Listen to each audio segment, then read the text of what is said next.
de ellas lo que ha dicho Alexei Honcharенko, uno de los legisladores en la aplicación de mensajería de Telegram. Pendientes de todas estas noticias, como ven, muchos temas que debatir, muchos temas que analizar, como siempre lo hacemos con los mejores expertos. Hoy contamos con Diego Pitals, profesor del Máster de Relaciones Internacionales del IEB. ¿Qué tal? Diego, buenas tardes.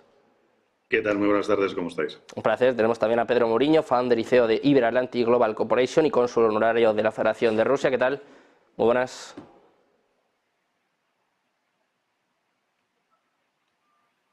Muy buenas tardes, muy bien, muchísimas gracias. Un placer, Pedro, tenerte por aquí. Contamos también con Aleix Amorós, analista geopolítico y asesor financiero. Muy buenas. ¿Qué tal, Aleix? Buenas tardes. Hola, muy buenas tardes. Encantado de volver a estar aquí. Pues si te parece, Aleix, empezamos contigo. Empezamos mirando a Oriente Medio este posible acuerdo entre Israel y Hamás, este posible alto el fuego con Israel, que ya está diciendo que hay algunas exigencias por parte de Hamás que son inaceptables, y con Netanyahu, que va a hablar en las próximas horas para dar más detalles sobre este asunto. No sé cómo ves esta cuestión y sobre todo qué esperanzas hay de un alto el fuego. Muy bien. Yo empezaría diciendo que podríamos aplicar aquí el refranero popular con aquello de cuando el río suena es que agua lleva. Estoy convencido de que en los despachos de los principales estamentos diplomáticos, tanto en Oriente Medio como en las principales cancillerías internacionales, hay una voluntad explícita de llegar a un acuerdo, y en ese sentido yo estoy convencido de que en cuestión de días, si no semanas, pues se va a rubricar en tiempo y forma. Sí que es verdad que en este tipo de situaciones tan complejas, en las que al final dos bandos, como en este caso son Hamás e Israel, se encuentran en un conflicto abierto de alta intensidad, siempre es difícil llevar acuerdos, entre otras cosas porque se parte de posturas maximalistas. Al final, aunque Israel tenga la sartén por el mango en lo que al desarrollo militar del conflicto se refiere, con una superioridad aplastante, eso no está haciendo que lo que es la estructura organizativa y el poder de influencia de la milicia Hamás se ha mermado, todo lo contrario. Entre otras cosas porque buena parte de su cúpula de liderazgo está diseminada por varios países afines que sirven de protectorados para sus intereses, desde Turquía, pasando por Malasia, la propia Qatar, donde está el brazo político de la milicia, etcétera, etcétera.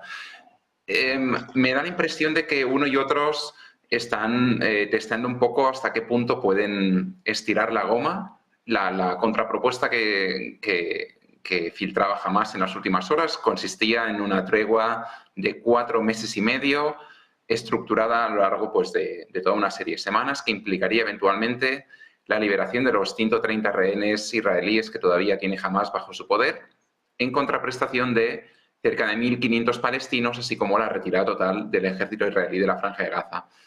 Este tipo de cuestiones, que pueden ser más o menos lógicas y esperables si lo que se aspira es a un acuerdo final de paz, son posturas confrontativas, más si cabe, cuando tanto Netanyahu como todo su gabinete, marcadamente escorado a la derecha, pues siempre se han mostrado partidarios de la derrota total de Hamás, ¿no? Y por tanto, en ese sentido, un posible acuerdo de paz iría en contra de la narrativa que hasta ahora ellos mismos pues, han predicado y que también han trasladado a buena parte de su militancia y de la ciudadanía, en tanto en cuanto pues, la única solución posible era la victoria militar aplicando todos los medios necesarios. Insisto, yo creo que el acuerdo está cerca. Hay una presión importante por parte de la comunidad internacional. Egipto está que se tira de los pelos desde el momento en que no puede hacer uso del canal de Suez. La propia Qatar pues, se ve fuerte mediante entre las partes. Estados Unidos, a través de Blinken, que vuelve a estar en su 5ª gira por Oriente Medio, está también apretando las tuercas. También se perciben una serie de señales indirectas. Por ejemplo, ayer la Cámara Baja, es decir, el Congreso de Representantes en Estados Unidos, tumbó una propuesta demócrata que se instaba pues, a facilitar un paquete de ayuda, tanto económica como militar, para Israel, valorado en 17.600 millones, y tanto una parte del ala demócrata como de la republicana pues, tumbaron la moción y se quedaron cortos con escasos 250 votos a favor y 180 en contra. Es decir, que se perciben una serie de puntos en los que, si bien Israel pues, sigue gozando de una serie de privilegios y de posición dominante, también se va dando cuenta de que el coste asociado a este esfuerzo bélico pues, va mermando y, en mi opinión, es cuestión de días que se consigue llegar a un acuerdo. Vamos a ver si se consigue o no este acuerdo, como bien está apuntando Aleix. Pedro, quiero saber también tu opinión sobre este conflicto. Como bien apuntaba Aleix, la presión internacional y sobre todo coincide además con el viaje de Blinken, ¿no? Parece, bueno, pues que ha hecho este viaje con un tipo de información, ¿no? Sobre todo intentando poner un poco más de presión de cara a este acuerdo.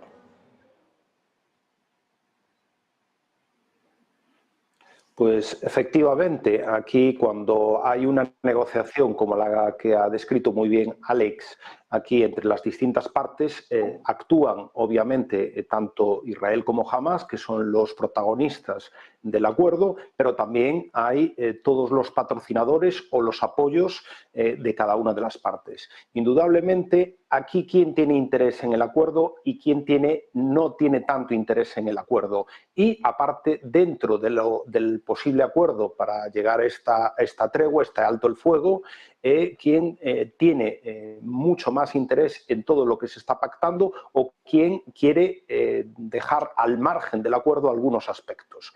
Estados Unidos es indudablemente por el lado de Israel el que más está presionando en estos momentos a Israel para llegar a este acuerdo. ¿Por qué?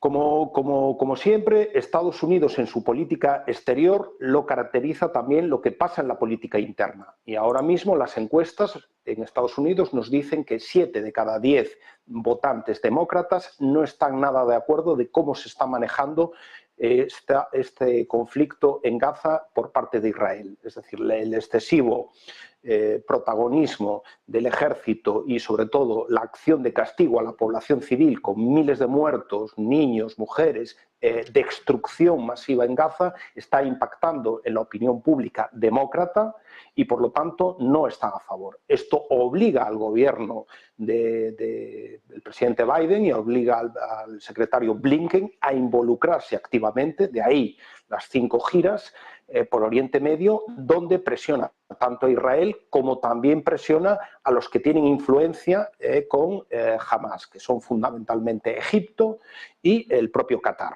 Ahí tenemos por una parte. Por la otra parte, tenemos obviamente a Israel y a Qatar, que están presionando al grupo, a Hamas, a los líderes políticos de Hamas, para que se llegue a un acuerdo.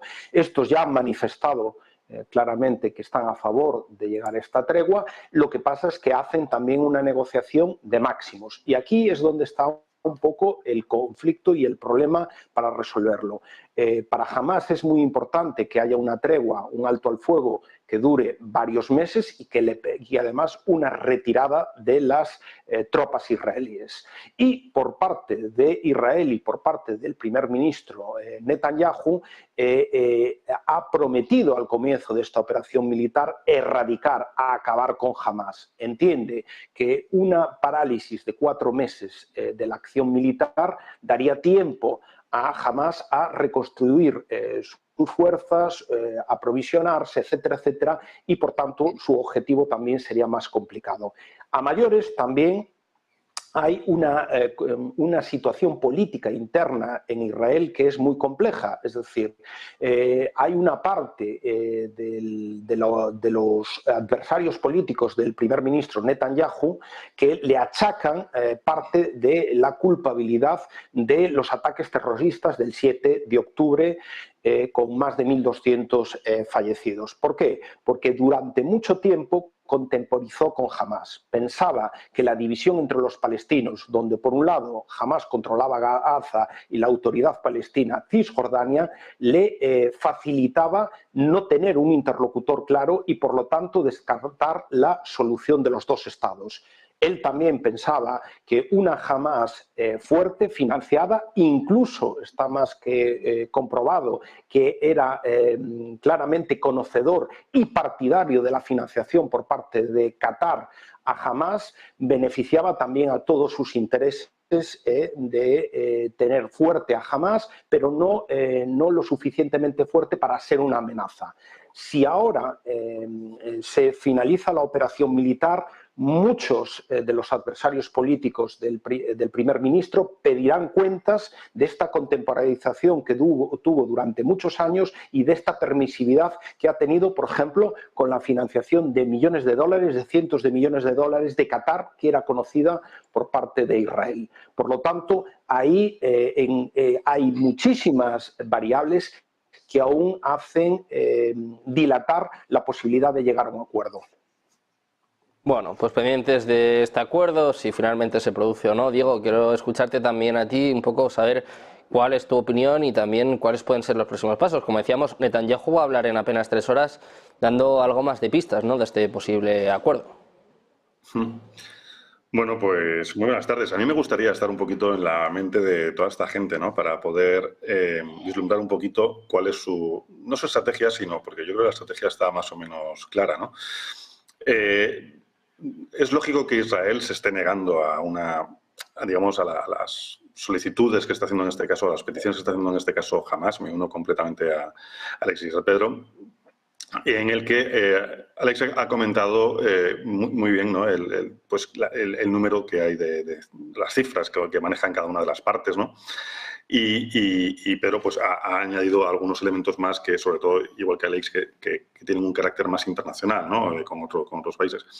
Pero si nos centramos básicamente en las peticiones que hace Hamás, aquí no podemos olvidar que Hamás, al fin y al cabo, lo que está haciendo es la carta a los Reyes Magos. O sea, es como cuando de niños pedíamos el libro de tren y sabíamos que no nos lo iban a traer, pero lo pedías igualmente, ¿no? En este sentido, tenemos que pensar que tenemos un Hamás que efectivamente, los dos lo han comentado, tanto Alex como Pedro, ¿no? Casi 4 meses y medio de tregua en este sentido, pidiendo una cosa que es muy complicada, que es la retirada total de las tropas de Palestina. Esto le daría efectivamente fuerza, o digamos que daría un tiempo muy valioso a Hamás para reorganizarse, reestructurarse.